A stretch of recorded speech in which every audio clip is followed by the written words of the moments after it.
नमस्कार, मैं हूं संजय शर्मा। आप देख रहे हैं 4 PM न्यूज नेटवर्क। 2023 शुरू होने वाला है। पांच दिन बचे। नया साल एडवांस में आप सबकी जिंदगी में नया साल खुशहाली लाए। आप प्रसन्न रहें, खुश रहें, प्यार से भरे रहें। नफरत को थोड़े दिन के लिए छोड़ दें, जो लोग नफरत करते हैं। लेकिन 2023 में और क्या होने वाला है? क्या 2023 में कुछ ऐसा होने वाला है जिससे प्रधानमंत्री नरेंद्र मोदी, अमित शाह थोड़े घबराए हुए हैं? 2023 में ऐसा क्या होगा जिससे भारतीय जनता पार्टी का किला दरक सकता है? 2023 में ऐसा क्या होगा जिससे विपक्ष को ताकत मिल सकती है? कुछ आंकड़े रिकॉर्ड के साथ मैं आपको बताने की कोशिश करूंगा। यह वीडियो ध्यान से सुनिएगा। दरअसल गुजरात और हिमाचल के चुनाव हो चुके हैं। इन चुनावों में बॉस और उनके गांधीनगर वाले टास्क मास्टर की नाक तो बच गई, लेकिन हिमाचल वाले टास्क मास्टर यानी जेपी नड्डा साहब, जो बिहार जाकर क्षेत्रीय पार्टी को ही खत्म करने की बात कर रहे थे, उनकी मिट्टी पलीद हो गई। लेकिन अभी भी नड्डा साहब के पास अपने बॉस को खुश करने का मौका है। बल्कि मैं कहूंगा सिर्फ खुश करने का ही नहीं, 16 महीने बाद अपने बॉस यानी प्रधानमंत्री नरेंद्र मोदी की गद्दी बचाने की बुनियाद रखने का मौका है।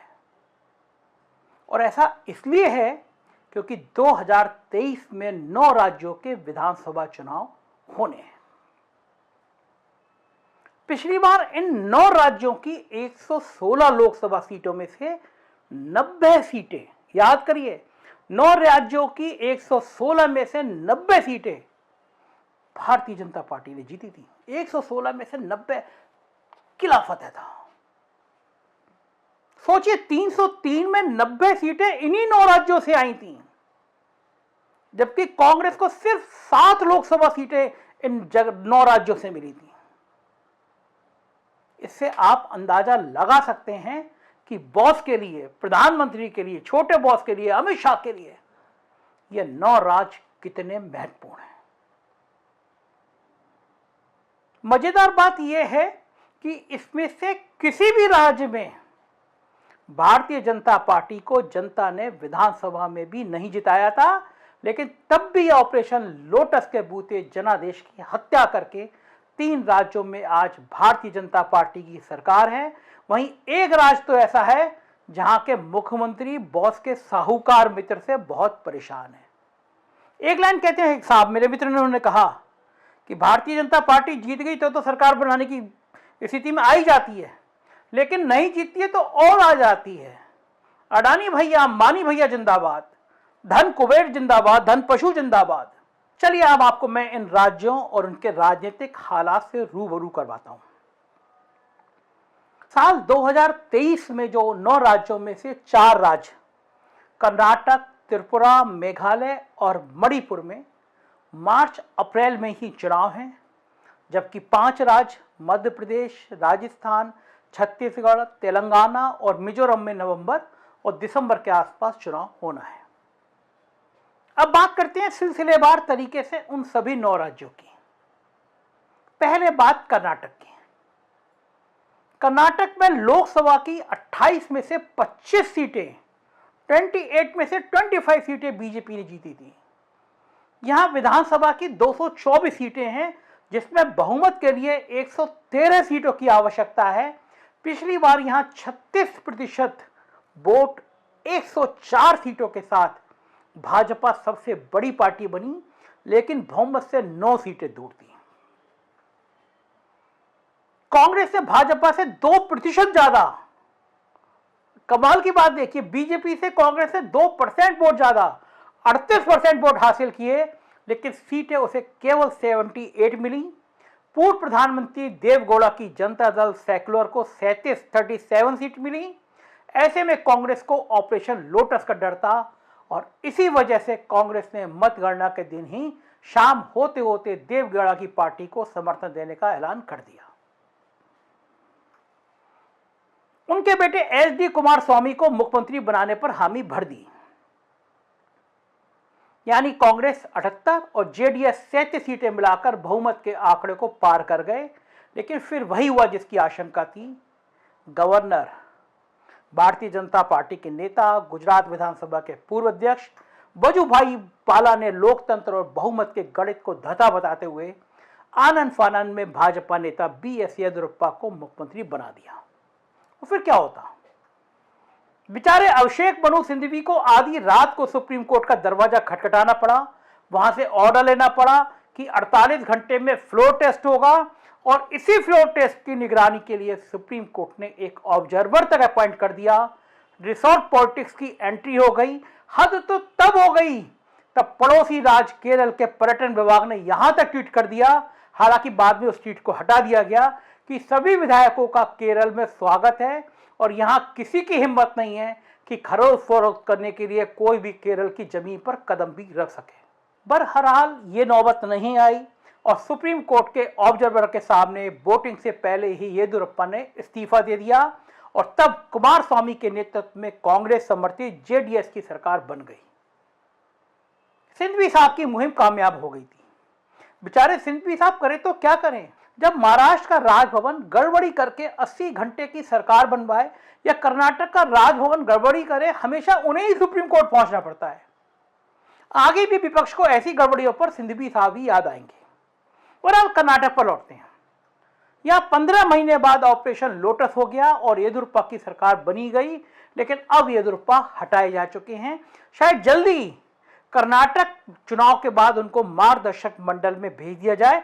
अभी थोड़ी उनकी हैसियत बढ़ाई गई है।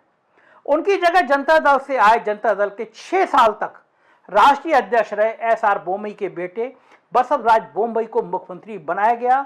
वजह लिंगायत फैक्टर है, जिसकी आबादी राज्य में 17% है। ध्यान रहे, लिंगायत कोई जाति नहीं है, बल्कि यह 15वीं शताब्दी में चले भक्ति आंदोलन से उपजे जातियों का एक समूह है जो शैव भक्त माना जाता है। येदियुरप्पा उच्च वर्गीय लिंगायत हैं, जबकि बसवराज बोम्मई निम्न वर्गीय लिंगायत हैं और निम्न वर्गीय लिंगायत समुदाय का माना जाता है। मगर अब हालात दूसरे हैं। कारण यह कि कांग्रेस की भारत जोड़ो यात्रा ने कांग्रेस के दोनों बड़े छत्रपों सिद्धरामैया और डीके शिवकुमार में जो कोल्ड वार चलती थी उसमें एकता स्थापित करा दी है। सिद्धरामैया जो पुराने समाजवादी हैं, मुलायम, लालू, नीतीश की तरह चंद्रशेखर के चेले बताए जाते हैं, जनता दल से आए हैं। ओबीसी की कुर्बा जाति से आते हैं, जिसकी आबादी राज्य में लिंगायत और बुकलिंगा के बाद तीसरे नंबर पर है। ओबीसी, दलित, मुस्लिम जाहिंदा समीकरण भी कांग्रेस को काफी मजबूत स्थिति में पहुंचा रहा है। महाराष्ट्र के साथ बॉर्डर डिस्प्यूट का मुद्दा अलग से है। लेकिन कर्नाटक में एक सरप्राइज और बाकी है। यदि यह हो गया तो सबका खेल बिगड़ सकता है। सरप्राइज यह है कि नीतीश कुमार की जनता दल यूनाइटेड और देवगौड़ा की जनता दल सेकुलर का मकर संक्रांति के बाद विलय हो सकता है या फिर से जनता दल को खड़ा किया जा सकता है। जेडीएस का नेतृत्व बोकलिंगा समाज के सबसे बड़े चेहरे देवगौड़ा के पास है, तो राज्य में जेडीयू की कमान कभी लिंगायतों के सबसे बड़े नेता रहे पूर्व मुख्यमंत्री जेएच पटेल के बेटे महिमा पटेल के हाथ में है। यह जनता दल के रूट्स गांव-गांव में फैले हैं। अल्पसंख्यकों में यह खासी लोकप्रिय है। इसलिए यदि जनता दल चुनाव से पहले खड़ा हो गया तो भूल जाइए कांग्रेस भाजपा, फिर सबको जनता दल से लड़ना होगा। अंदर खाने तो यह भी बताया जा रहा है कि महिमा पटेल के पिता की इतनी बड़ी प्रतिष्ठा रही है कि उनका विरोध करने का साहस तो येदियुरप्पा भी नहीं जुटा पाएंगे। और इन सब के बीच बेरोजगारी, महंगाई, आईटी में जॉब घटने का मुद्दा है ही है। इसके अलावा पूर्वोत्तर के मेघालय, त्रिपुरा, मणिपुर का चुनाव भी है। कर्नाटक में एक समस्या और है। कर्नाटक बड़ा अच्छा राज्य था, आईटी कंपनियां थी, लेकिन यहां भी हिजाब, खाना, क्या खाएंगे, क्या पहनेंगे, ये सब कोई और तय करने लगा। कर्नाटक को भी हिंदू मुसलमान की आग में झोंकने की तैयारी होने लगी।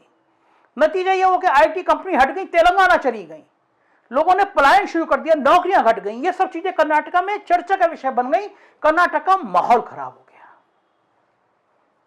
पूर्वोत्तर के मेघालय, त्रिपुरा, मणिपुर का चुनाव 5 में से 3 लोकसभा सीटें भी भाजपा के पास हैं।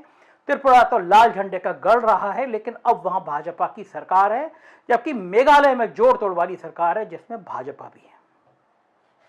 अब चलते हैं नवंबर दिसंबर के चुनाव की तरफ, क्योंकि तब जिन 5 राज्यों में चुनाव है वहां की 83 लोकसभा सीटों में से 66 सीटें बीजेपी के पास हैं। पहली बात तेलंगाना की, जहां के मुख्यमंत्री केसीआर बॉस के साथ साथ बॉस के सलाहकार मित्र की भी बैंड बजा चुके हैं।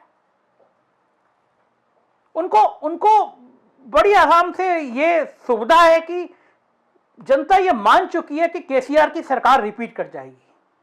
कंफ्यूज है कि केसीआर का मुकाबला कांग्रेस से होगा, बीजेपी से होगा, लेकिन लोग मानते हैं कि केसीआर की सरकार रिपीट हो जाएगी। बड़ा आराम से लोग मानते हैं। राज्य में कांग्रेस की आईटी डेटा टीम पर जिस तरह से तेलंगाना पुलिस काबू कर रही है, उसे लगता है कि कांग्रेस लड़ाई में है लेकिन बहुत पीछे हो गई है। अभी जो उपचुनाव हुए उनके बड़े बड़े नेताओं की जमानत जब्त हो गई। केसीआर ने इतनी जन कल्याणकारी योजनाएं चला रखी हैं कि पड़ोसी राज्य के कई गांव तेलंगाना में शामिल होने की इच्छा रखने लगे हैं। तेलंगाना में केसीआर की जो विजनरी योजना है उसकी गूंज पूरे देश में है। आप कल्पना कर सकते हैं, देश की जब ग्राम पंचायतों को, बेहतरीन ग्राम पंचायतों को भारत सरकार ने चुनना था तो पहली 20 में से 19 सिर्फ तेलंगाना की थी। कर्नाटका के जो आईटी सिटी के बड़े बड़े उद्योग उठ के कहीं गए तो वो तेलंगाना में आए, हैदराबाद में आए। केसीआर और उनके बेटे जो आईटी मिनिस्टर है केटीआर, उनकी जोड़ी ने तेलंगाना में धूम मचा दी है। दलितों में, गरीबों में, अल्पसंख्यकों में केसीआर का जादू काम कर रहा है। गांव गांव में स्टेडियम बने हुए हैं, गांव गांव में नर्सरी बनी हुई है।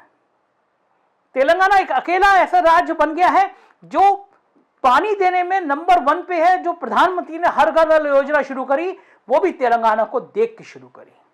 जब केसीआर हुकूमत में आया तो पूरे तेलंगाना में सबसे ज्यादा समस्या पानी की थी। उन्होंने पहली मीटिंग में कहा अगर मैं पानी नहीं दे पाया तो मुझे दोबारा वोट मत दीजिएगा। कोई मानने को तैयार नहीं था कि तेलंगाना में, हैदराबाद में पानी मिल जाएगा। पूरी गोदावरी नदी को 600 मीटर ऊपर शिफ्ट कर दिया गया। कोई कल्पना नहीं कर सकता था उस विजन की जो तेलंगाना में कर दिया गया। और उसके बाद दिल्ली से जिस तरह केसीआर ने मोर्चा लिया, जिस तरह अडानी पे हमला किया, जिस तरह मोदी पे हमला किया, जिस तरह डॉलर के बढ़ने पर और रुपए के गिरने पे हमला किया, जिस तरह कहा कि प्रधानमंत्री जी रुपया नहीं कर रहा, देश की साख गिर रही है, और जिस तरह प्रधानमंत्री को कहा कि आप अडानी के और बाकी लोगों के सेल्समैन के हो गए, उससे केसीआर की एक राष्ट्रीय छवि बन गई। और अब केसीआर ने अपनी पार्टी को भी राष्ट्रीय पार्टी बना दिया। इसलिए ये बात की संभावना ज्यादा है कि तेलंगाना में जहां बीजेपी को कुछ सीटें मिल गई थी, इस बार शायद तेलंगाना में कोई भी पार्लियामेंट सीट जीतने की स्थिति में बीजेपी आ पाएगी, कह पाना बड़ा मुश्किल है। अब बात छत्तीसगढ़ की, तो इस बात में कोई डाउट नहीं दिख रहा कि भूपेश बघेल आज की तारीख में हिंदी भाषी भारत के सबसे ताकतवर छत्रप हैं। यहां तक कि नीतीश, योगी, शिवराज, केजरीवाल भी अपने राज्य में उतने ताकतवर नहीं है। लिहाजा विधानसभा में फिलहाल उन्हें कोई बड़ी चुनौती दिख नहीं रही है। आखिर रमन सिंह, उनकी 15 साल के बाद जो उनकी वाशात थी उसको भूपेश बघेल ने खत्म किया। दरअसल यहां तो असली चिंता बीजेपी को यह है कि राज्य में बालाकोट सर्जिकल स्ट्राइक के कारण 11 में से जो 9 सीटें मिल गई थी वो दोबारा हाथ लगेंगी या नहीं, और संभावना यही है कि बीजेपी को बड़ा नुकसान होगा। अब बात मध्य प्रदेश की। मध्य प्रदेश में भी पिछली बार कड़े मुकाबले में कांग्रेस की जीत हुई थी, लेकिन यहां भी ऑपरेशन लोटस हो गया और 15 महीने बाद कमलनाथ भूतपूर्व हो गए। यूं कहें तो 2024 में सबसे कड़ी लड़ाई मध्य प्रदेश में होनी है, क्योंकि यहां आरएसएस की जड़ें पूरे देश में सबसे ज्यादा गहरी हैं। लेकिन भारत जोड़ो यात्रा का भी व्यापक समर्थन मिला है। साथ ही सरकारी कर्मचारी बीजेपी की मुसीबत बने हुए हैं, क्योंकि दोनों पड़ोसी राज्यों राजस्थान, छत्तीसगढ़ की कांग्रेस सरकारें पुरानी पेंशन व्यवस्था बहाल कर चुकी हैं, और ऐसे में राज्य के कर्मचारियों की कसमसाहट को समझा जा सकता है। भाजपा को और खासकर बॉस को इस बात की चिंता ज्यादा है कि राज्य की 29 में से 28 लोकसभा सीटें जो भाजपा को मिली थी वो इस बार बरकरार रहेगी या नहीं। अब बात राजस्थान की, तो राजस्थान में एक व्यक्ति मुख्यमंत्री पद पर है। एक ऐसा व्यक्ति मुख्यमंत्री पद पर है जिसकी राजनीतिक बुद्धि को नीतीश की तरह शार्प माना जाता है। गहलोत साहब को तो लोग जादूगर के उपनाम से भी जानते हैं, मगर ये जादूगर भी पिछली लोकसभा में कांग्रेस का खाता नहीं खुलवा सके थे। सभी 25 सीटों पर भगवा पताका फहर गया था, यहां तक कि जादूगर के बेटे भी हार गए थे, गहलोत साहब। ऊपर से राज्य की जनता 5 साल पर सत्ता बदलती रहती है, मगर इस बार जादूगर गहलोत पेंशन भी बहाल कर चुके हैं। अप्रैल से 500 रुपए में गैस सिलेंडर दे रहे हैं। साथ ही सचिन पायलट और उनके ग्रुप को भी साथ चुके हैं। कम से कम फिलहाल तो लगते हैं सचिन पायलट की हवा निकाल दी उन्होंने। भारत जोड़ो यात्रा में भीड़ जुटा रहे हैं। उधर भाजपा में वसुंधरा को लगभग किनारे किया जा चुका है। वसुंधरा गुस्से में है, विरोध की स्थिति में है। ऐसे क्या कहना होगा राजस्थान में, आप खुद सोच सकते हैं। मगर जहां तक बात मिजोरम की है, वहां पर भाजपा या कांग्रेस के लिए कोई स्कोप नहीं है। भाजपा के मुख्यमंत्री हेमंत बिस्वा शर्मा तो राज्य की कुछ जमीन पर दावा करके यहां बहुत बड़ा बवाल करा चुके हैं। राज्य की एक लोकसभा सीट भी हमेशा राज्य की क्षेत्रीय पार्टियों के हाथ में रहती है। मगर एक बात जरूर है, वो ये कि ये लोग कांग्रेस को वोट दे या ना दे, लेकिन याद जरूर रखते हैं कि राजीव गांधी ने ही लालडेंगा के साथ समझौता करके मिजोरम को राज्य का दर्जा दिया था।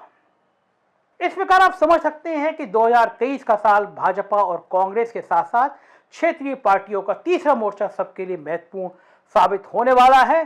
अगर 2023 में इन विधानसभा चुनावों में तस्वीर बदली तो ये किला मोदी का किला, शाह का किला अभी से दरकना शुरू हो सकता है। होगा क्या, हमारी निगाह बनी रहेगी। आप देखते रहिए 4 PM। उत्तर प्रदेश की खबरें देखना हो तो 4 PM यूपी, बिहार की खबरें देखना हो तो 4 PM बिहार, और गुजरात की खबरें देखना हो तो 4 PM गुजरात सब्सक्राइब करिएगा। धन्यवाद, शुक्रिया, थैंक यू।